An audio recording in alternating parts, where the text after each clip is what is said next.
And I cannot tell you how many times this is where I've seen the problem the most, right in here that companies have.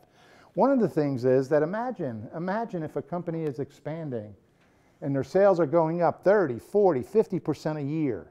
What life is like in that company, okay? How busy everybody is, and all of the things that they're doing. And an area that's quickly gets out of hand are your receivables, okay? Also, the inclination to give easier terms to grow those sales, okay? So there's conflict here in terms of profitability and liquidity. In any event, that's what you see here. And so, going on and looking at our example here of our company, here was the income statement. Again, always profitable. Okay, sales growing very rapidly. And now we go to the cash flow statement. And we come to the cash flow statement. And where you, just as with an income statement, it's top line, bottom line that you should look at first. And the cash flow statement is here that you should look at first. What is the cash flow? What is the cash flow generated from operations? In the end, it is this line here that is going to have to pay for all of this. Maybe not in the short term, but in the long term, that's the case.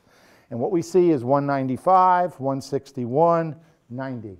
So sales are going up and cash flow from operations is going down. And by the way, as I look on here, acquisition of tools, equipment, and building, you can see that this company, these are negative numbers, that this company has spent over $1 million on physically expanding. And this is where you would see physical expansion in this section. And lastly, if you've got 90 coming in operating cash flow and you're putting out 532, okay, obviously the difference has to be financed. And over here, most of it is being financed with liabilities, $350,000 in short-term and long-term notes, which shows up on your profitability statement because your interest expense now starts going up, and that's how they went from 0% to 1% to 2% for interest expense. So what you see is this. And so now, since management may not be financially oriented and the internal accountant or their outside consulting accountant or analyst would point this all out to them, but in terms of, here it is, liquidity analysis. And so what we see here is the days sales and accounts receivable, 61, 72, 74.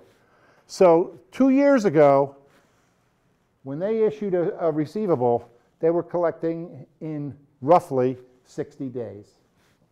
2 years later, it's taking them 74 days to collect. It's here. It's in this dashboard, in this little matrix.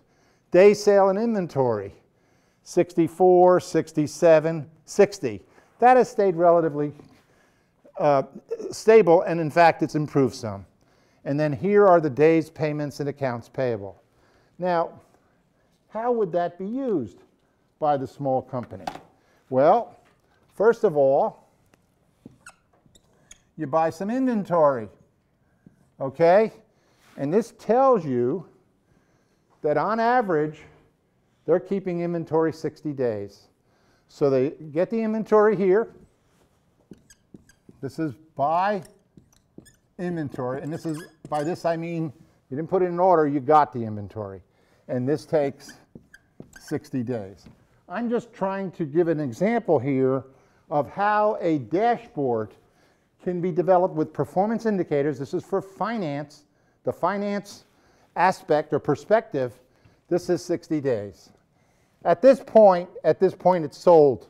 Okay, this is when a sale takes place. Well, according to this table, they then 74 days. So, from the point here, 60 plus 74, this takes 134 days before they get their money for this inventory. Okay? when they bought the inventory, they bought it on credit.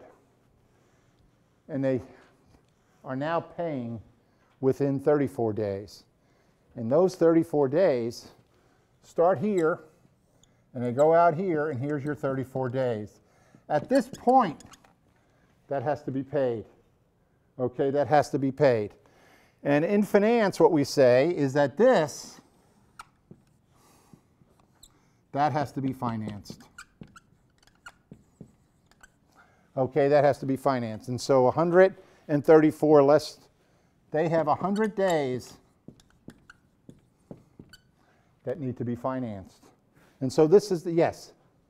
Just another note, in Alaska, because we're so far away geographically, oftentimes we have to pay for our inventory even before it arrives. Wow.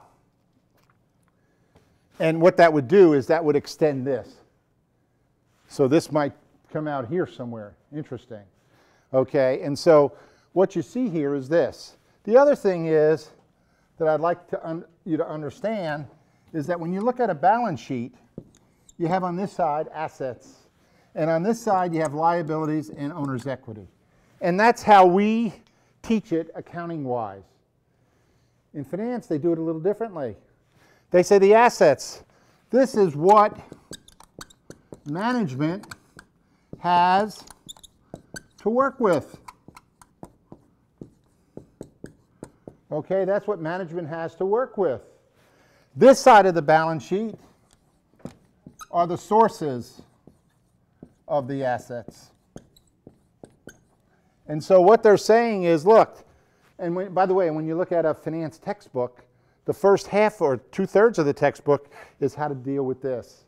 So when you get to the receivables chapter, they're talking about balancing bad debt expense with generation of sales and profit on those sales, and you're trying to balance these things. Okay? With inventories, you're trying to look for economic order quantities. With long-term assets, you're doing capital budgeting. So that's the first 2/3 or half, at least, of a finance textbook. The other half is this side, the structure of the balance sheet. Are you using creditors to support this or using owners to support this? So you have two sides here that you want to measure. Now, understand something. That when you go from 61 days to 74 days in 2 years, you have 13 extra days in receivables. You have 13 extra days. If you still had 61 days in here, the receivables on this side of the balance sheet would be lower, which would mean you have a lower number on this side, which would probably mean you need less credit and less notes.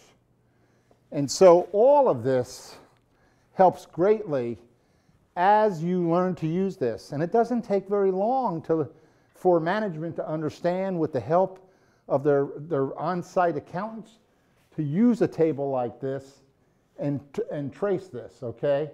And so what you see here is, over here, 61 plus 64 was 125, let's say 54, whatever that number is, that would be the number of days that had to be financed. 2 years later, it's much bigger.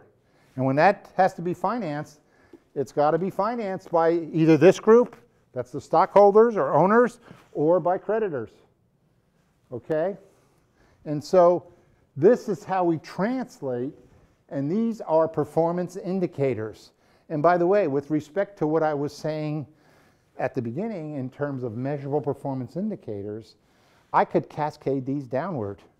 Okay, if over here, we have 74 days, and we're now looking at 2010, I could say, on the box on the organization chart, whoever is in charge of credit policy, who's ever in charge of collections, your goal next year, the way you help our profitability, the way you help our cash flow, is I'd like to see that number down to, let's say, 65 days. So that becomes a report card item for you. Boy, does that focus your attention, particularly if I tie bonus to it. Okay? And over here with inventory, I can do the same thing. Some companies have beautiful business models. okay? Because, for example, McDonald's, all right? You look at McDonald's, and if you analyze their financial statement, they have 10 days worth of inventory on hand, 10 days. By the way, it's 0.4% of their assets. 0.4% of McDonald's assets are inventory. So they are turning that inventory over really quickly. By the way, how about accounts receivable? Does McDonald's have accounts receivable? Virtually none. When you look at McDonald's, by the way, it is a cash flow making machine. It is a marvelous business model. Okay?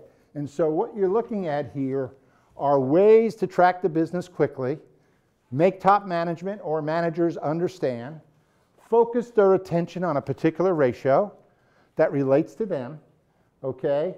And perhaps even tie rewards to that ratio. So, you know, lots of times what companies do is that in terms of bonuses, half the bonuses on all, or some percentage of bonus, is related to the overall well-being of the company and how they do. The other half of the bonus is tied to the function that you are responsible for and the ratios that relate to those. Okay? By the way, we could do this for human resources too. We could do it for human resources in terms of turnover rates, number of grievances, all right? So there's lots of different measures that we can create that tie to each unit on an organization chart, okay? And then lastly, going back again,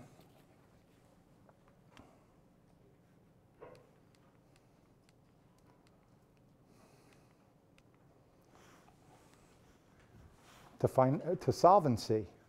Now we have a long-term orientation. And this basically relates to that right side of the balance sheet. What is the right structure to the right side of the balance sheet between liabilities and owner's equity, okay? And what coverages do we have of interest payments and fixed payments that we might have, that leases, for example, that we're locked into. And and it's a long-term orientation. Can we weather storms? Can we weather unexpected storms that occur? Like the recession that occurred in 2000, or began in 2000, late 2007, 2008. Okay? What do you do here? Okay? And so when we look here, here are my solvency measures. Debt, total liabilities to equity, all right? Total liabilities as a percentage of assets. I like this ratio more than I like this ratio. And one of the things that you find as you use, they both actually tell the same thing in different ways, but I like this one better. I understand that. If you tell me that 40% of assets are financed by debt, I understand that. Okay, when I have the debt equity ratio, I have to recalculate. Interest coverage and debt service coverage. I do a lot of work with banks and lending officers, and I can tell you they look at this very, very closely, this debt service coverage, okay? In any event, as we come over here and we look at our solvency analysis, and you could view this as a, again, as a dashboard that's set up on the three major questions: profitability, liquidity, solvency. And over here, what you can see in terms of debt service coverage, and the way that this is defined is earnings before interest, taxes, depreciation, and amortization, okay, before all of that. That's in the numerator. And in the denominator, what you would have is your interest expense plus any principal repayments adjusted for taxes, okay? And so as you can see, one of the things that's clearly happening in Manzi-owned manufacturing is that 2 years ago, they could cover all of that debt service 26 times. Now they can only cover it 3.9. Now that doesn't necessarily mean this is bad, but obviously they are a more risky company here than they were here. Okay? All right, so that's what we're looking at here. And lastly, our market tests. All right? And what market tests are how much is the firm worth? If we sold the firm, how much is it worth? Now, the proper way, the conceptually correct way to do that is to project future cash flow, income statements, balance sheets, come up with cash flows, free cash flows, discount them back at an appropriate interest rate. That's conceptually the best way to do it, okay? That takes some sophistication, and there's a lot of iffiness in that, okay? But this, as a rough rule of thumb, and you got to be careful in doing this, here we are. And so here I'm saying, here are some of the these are called the comparables. Market to revenues, market to profits. Market to profits is the same thing as price earnings ratios, but for the whole company as a whole. Market to EBITDA, market to book value. Tech companies that never had sales or had low sales, no profits, they would often try to convince people that this is how you determine their worth.